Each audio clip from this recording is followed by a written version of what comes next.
जीवन को महान बनाने वाली प्रेरणादायक कहानियां, निस्वार्थ भाव से जगत कल्याण की सेवा में समर्पित महान व्यक्तियों के अनुकूल प्रजापिता पिताश्री ब्रह्मा एवं मातेश्वरी जगदम्बा सरस्वती के संग के रंग, ईश्वरीय यज्ञ इतिहास की झलकियां तथा परमात्म शक्ति अनुभूति से अपना जीवन श्रेष्ठ बनाने के लिए देखिए कार्यक्रम प्रेरणा। दीपक देता है रोशनी फैलाने की प्रेरणा, फलदायी वृक्ष देता है देने की प्रेरणा, मधुबन देता है महकते रहने की प्रेरणा, महान व्यक्ति देते हैं जीवन जीने की प्रेरणा। आओ प्रेरणा से दें हम सभी को प्रेरणा।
गुजरात का जूनागढ़ गिरनार पर्वत श्रृंखला एवं नेशनल पार्क के लिए प्रसिद्ध है।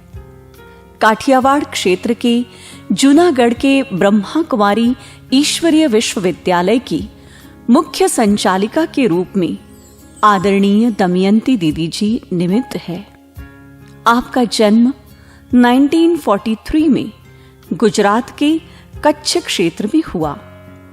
आप बचपन से ही कला प्रेमी, धार्मिक और दयालु रही है। आप निर्दोष, निस्वार्थ, नम्रचित, निरअहंकारी और सरलचित आत्मा हैं। आपको 1965 में मुंबई से इस ईश्वरीय ज्ञान की प्राप्ति हुई। श्वेत वस्त्र धारिणी बहनों के निस्वार्थ प्रेम से आप प्रभावित हुई। 1962 में आपको मातेश्वरी जगदम्बा मम्मा से मुंबई में मिलने का सुनहरा अवसर प्राप्त हुआ।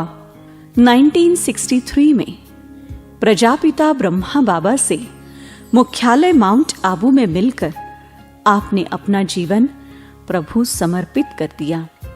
1963 से मुंबई, अहमदाबाद, सूरत, बीकानेर, भावनगर, राजकोट आदि स्थानों पर सेवाएं देते हुए 1969 से आप जूनागढ़ में स्थायी रूप से अपनी सेवाएं दे रही हैं।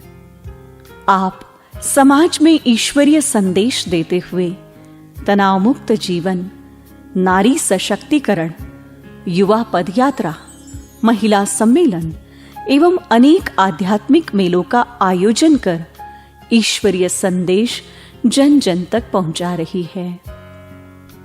वर्तमान समय आपके नेतृत्व में 56 सेवा केंद्र, 350 गीता पाठशालाओं में 150 शिव शक्ति टीचर बहनों के साथ 4000 से भी अधिक विद्यार्थी ईश्वरीय पालना लेते हुए अपना जीवन श्रेष्ठ बना रहे हैं।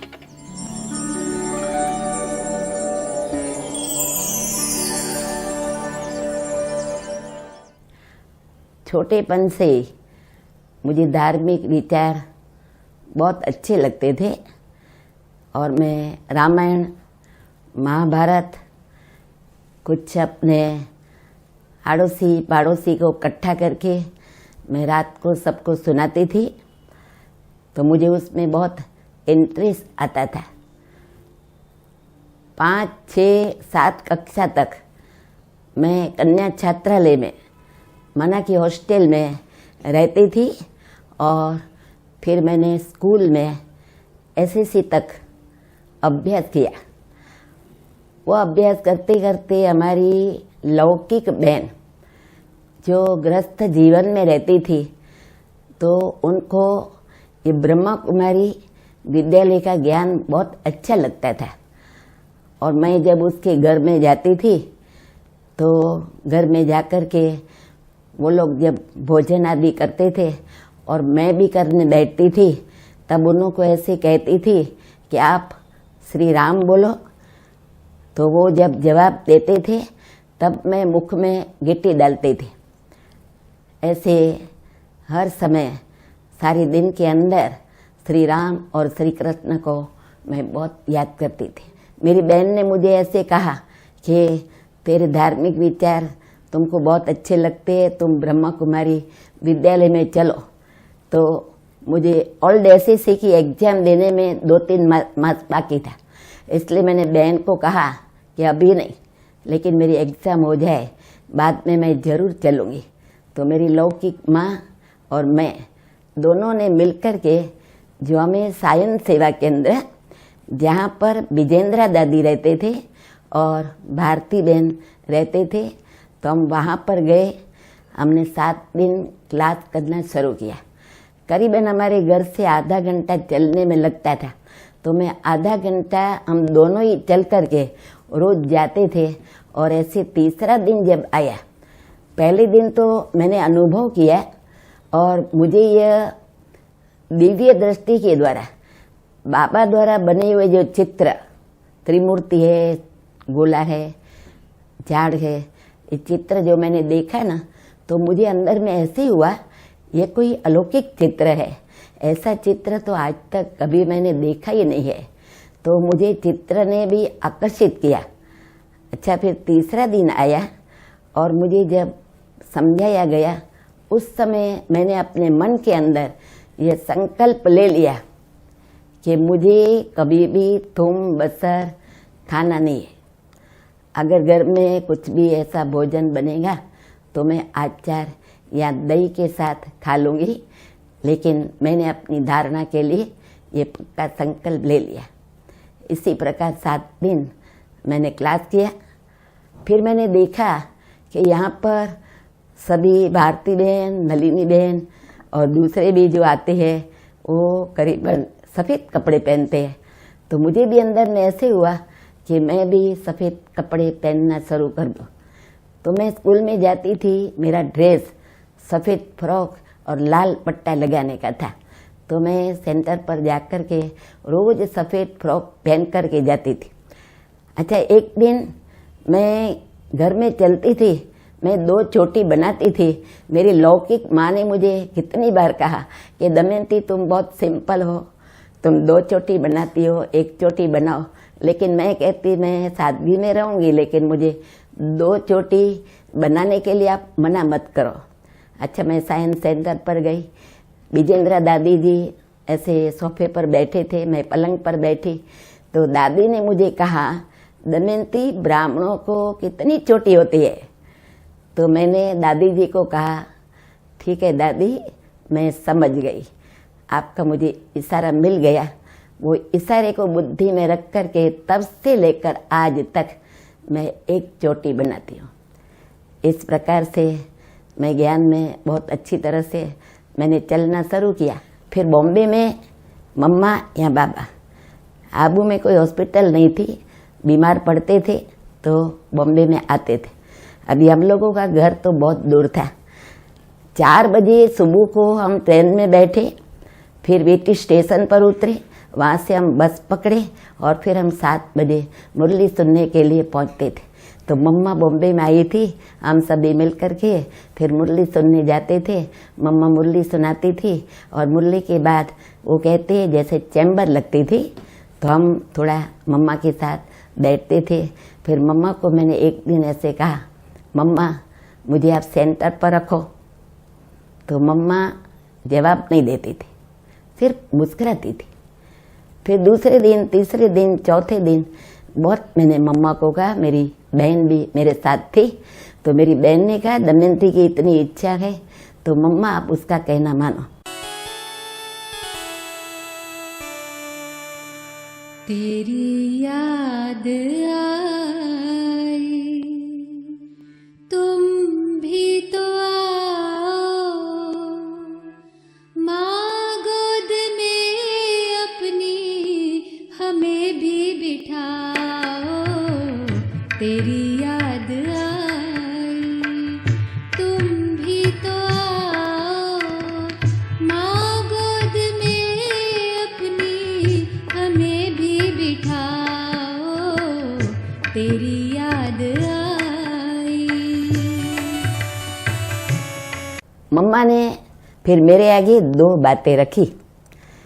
एक तो मम्मा ने कहा, देखो दमयंती, सहन बहुत करना पड़ेगा।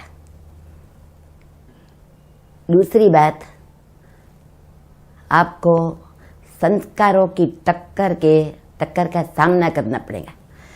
अब मैं तो बहुत छोटी थी और घर में बहुत शांति से रहना, आना जाना, ये मेरा संस्कार था। तो उसी समय सहन करना क्या होता है, टक्कर खाना क्या होता है, मुझे कुछ पता नहीं था। परंतु रहने की इतनी लगन थी ना, तो मैंने मम्मा को कहा मंजूर है मुझे सब कुछ। और फिर मम्मा ने मुझे छुट्टी दी। आज मुझे 56 साल हो गया और मैं सेवा केंद्र पर ही रहती हूँ।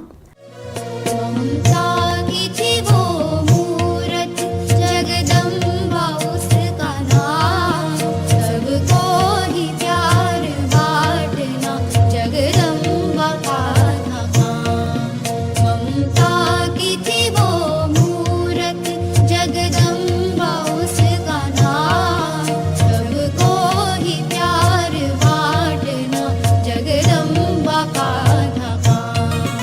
ममता की थी वो मूरत।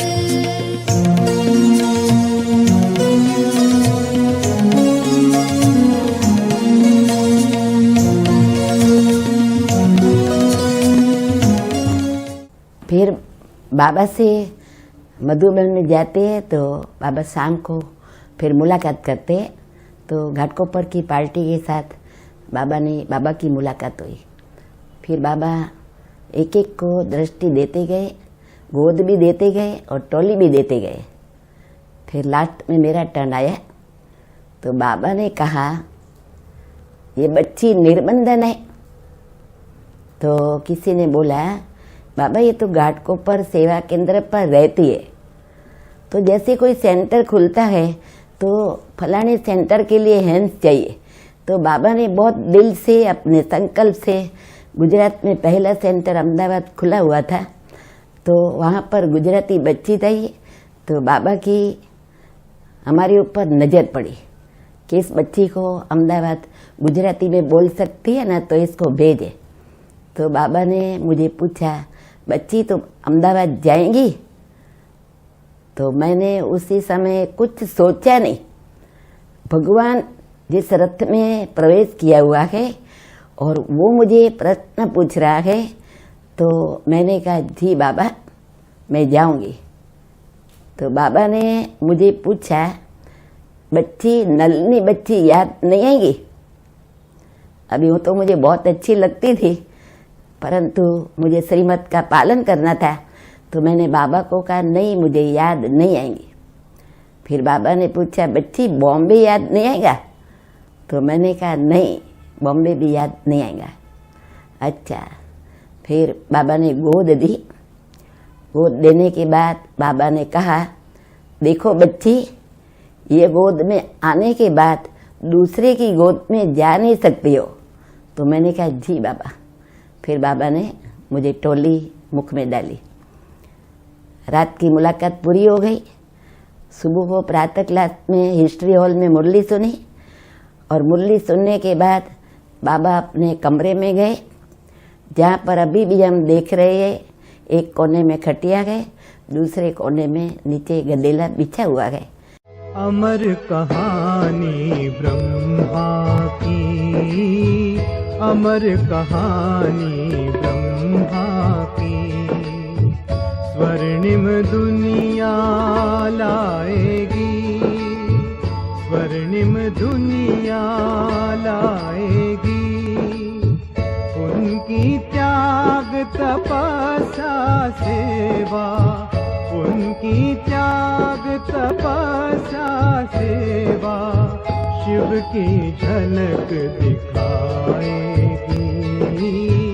अमर कहानी ब्रह्मा की।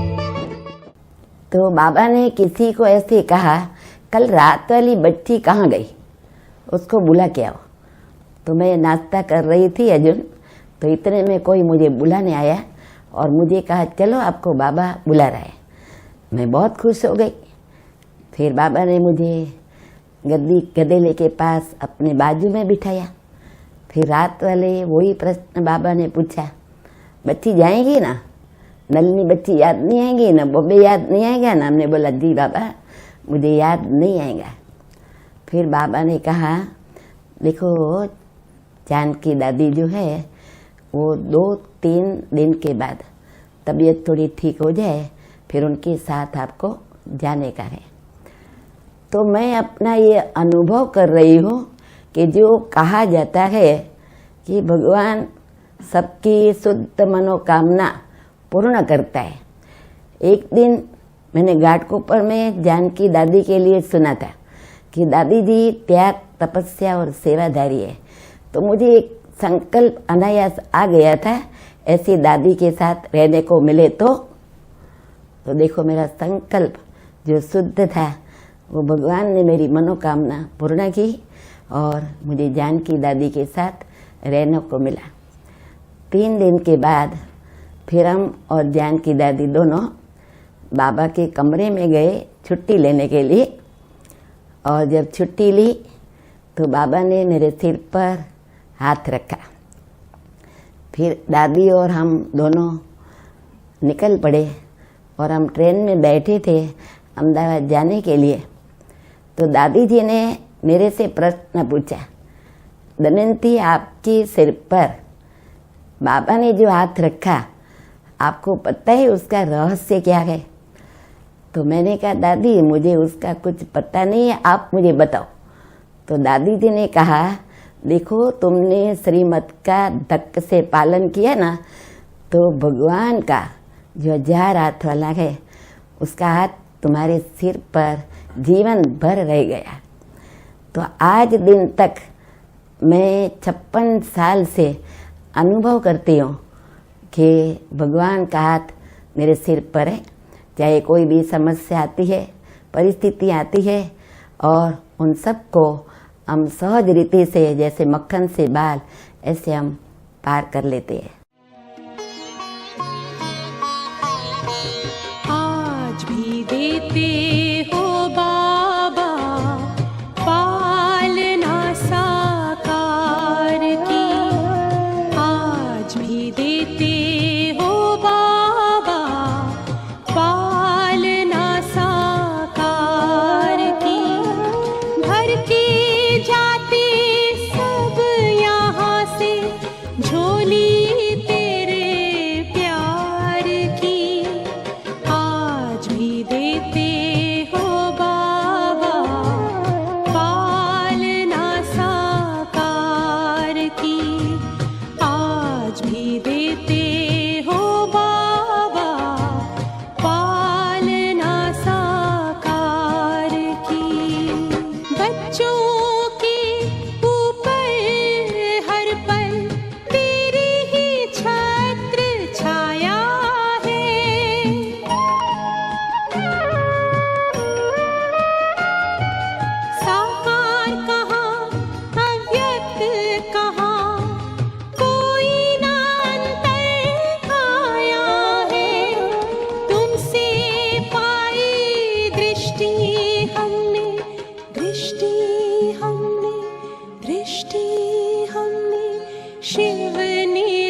मैं ज्ञान में जब से आई तब से लेकर के मुझे ये बात तो बहुत पक्की है कि अपनी स्थिति को बहुत अच्छा बनाना चाहिए। ज्ञान लेकर के हमारी चलन इतनी अच्छी हो जो हम मीठे बाबा का प्रत्यक्ष अनुभव करा सके।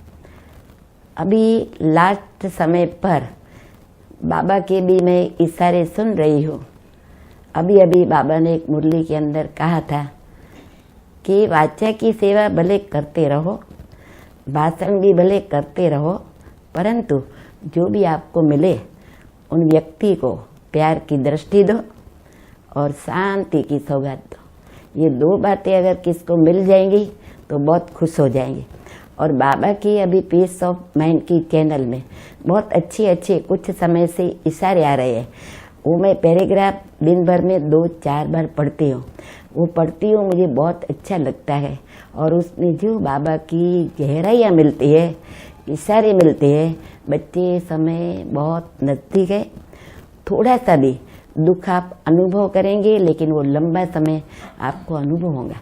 इसलिए अपनी मनसा वाचा कर्मणा को इतना श्रेष्ठ और पवित्र बनाओ, जो पॉजिटिव विचारों से अपने को चलाओ, तो देखो आपकी स्थिति द्वारा बहुत अच्छी सेवा होगी। तो अंत के समय पर इन बातों के इशारों को बुद्धि में रखकर हमको अपनी चलन और चेहरे से सबको बाबा का अनुभव कराना है।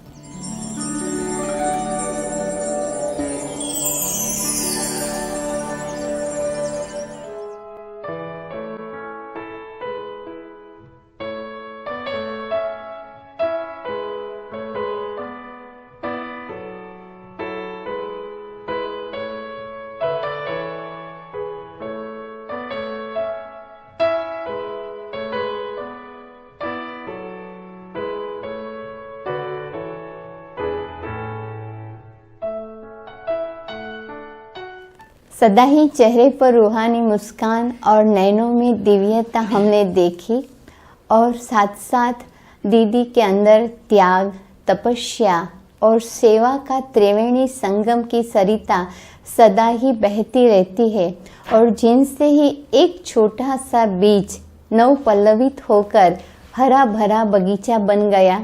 आज जूनागढ़ के कनेक्शन के अंदर पोरबंदर, जेतपुर, वेरावल, सोमनाथ, केशोद आदि शाखाएं निकलते निकलते उन शाखाओं से एक हरा भरा बगीचा बन गया है। 150 जितनी बहनों को दीदी ने तैयार किया है और दीदी के अंदर हमने बचपन से ही देखा ज्ञान और योग का इतना जबरदस्त फाउंडेशन रहा जो हमें सदा ही प्रेरणा देता रहा।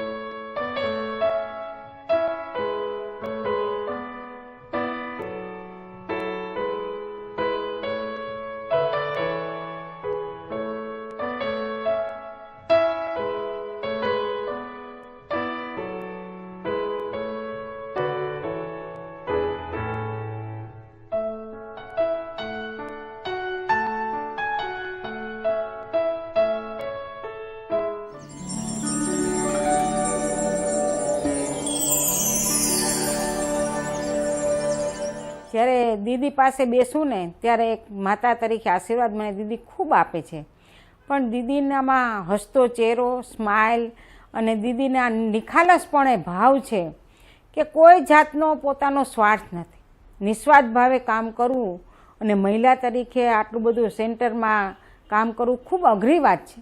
પણ દીદીને જ્યારે પણ મળું તો તમામ દીદીની હસતો ચહેરો છે અને દીદી માટે, સેન્ટર માટે અને ગામના આગેવાનો પાસે દીદી કઈ રીતે બોલાવે છે બધાને, એનામાં લાગણી છે, ભાવના છે અને કાંઈક કરવું છે લોકો માટે, સતત મહેનત કરતા હોય છે। જ્યારે અમે આવી ત્યારે નવું જ કાંઈક बतावे છે दीदी। और दमयंती दीदी का जो सानिध्य मिलता है तो ये ऐसा लगता है कि बाबा के सानिध्य में हम आ गया है और स्वर्ग का अनुभव कर रहा है कि हम स्वर्ग में आ गए हैं। फिर भी इधर आने को इच्छा ही होती रहती है, चलो सेंटर चले, चलो सेंटर चले। इतना दीदी का प्यार जूनागढ़ के सिटी को तो मिलता है, हम सबको सेंटर वाले को मिलता है, सेंटर की बहनों को मिलता है और जूनागढ़ के आसपास के विस्तार के सब पब्लिक को भी इतना प्यार मिलता है।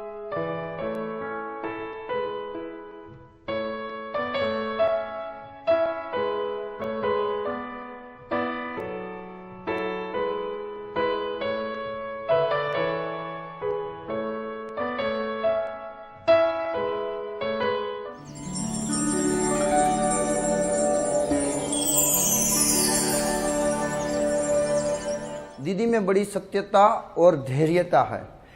हर चीज़ बड़े आराम से, शांति से हर अपना निर्णय लेती है। हम अपने को सौभाग्यशाली समझते हैं कि हमें ऐसी महान आत्मा, महान दीदी के संग में रहने का मौका मिला है। बहुत हमें अच्छा लगता है। हमारे मन में कभी व्यर्थ संकल्प होता है या कोई हमारी मन की कमजोरी होती है, कोई बात होती है, हम दीदी को बताते नहीं हैं, लेकिन दीदी के हाथ जो हमारे सर पे आता है तो हमारा व्यर्थ सब निकल जाता है। ऐसे लगता है कि हम बहुत फ्रेश हो गए। उसका स्वभाव बिल्कुल सरल है। जैसे बाबा कहते हैं कि जो भी काम है तो उसको सभी को साथ लेके चलो, तो उसी अनुसार दमयंती दीदी सारा सेवा केंद्र संभालती है। और मैंने दीदी को देखा तो सचमुच मुझे ऐसा लगा कि जैसे ब्रह्मा बाप की विशेषता निराकारी, निर्विकारी और निरअहंकारी, वो सब मैंने दीदी में देखा। जब दीदी दृष्टि देती है तो उसमें इतनी निर्दोषता दिखाई देती है कि जैसे मुझे कोई छोटा बच्चा दृष्टि दे रहा हो। और हमारे मन में जो भी संकल्प आता है, सोचती हूँ आज दीदी से ये बात करूँ, मुझे बात भी नहीं करनी पड़ती है। जब दीदी की दृष्टि मिलती है तो दृष्टि मिलते ही मेरे सब प्रश्न का समाधान हो जाता है। सदा हिफाजत करने वाले, सदा सलामत रखने वाले, सदा सफलता देने वाले, ओ बाबा मेरे बाबा, जीवन को पावन करने वाले, उमंग के रंग भरने वाले, संग संग वो रहने वाले, ओ बाबा मेरे बाबा, सदा हिफाजत करने वाले, सदा सलामत रखने वाले, सदा सफलता देने वाले, ओ बाबा मेरे बाबा।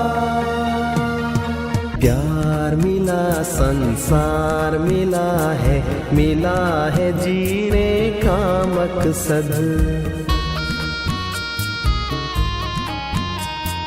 प्यार मिला, संसार मिला है जीने का मकसद। दिल में मेरे एक तुम बाबा और न कोई गफलत, दिल में मेरे एक तुम बाबा और न कोई गफलत, और न कोई गफलत। सदा सहूलियत देने वाले, सदा अहमियत देने वाले, सदा मोहब्बत करने वाले, ओ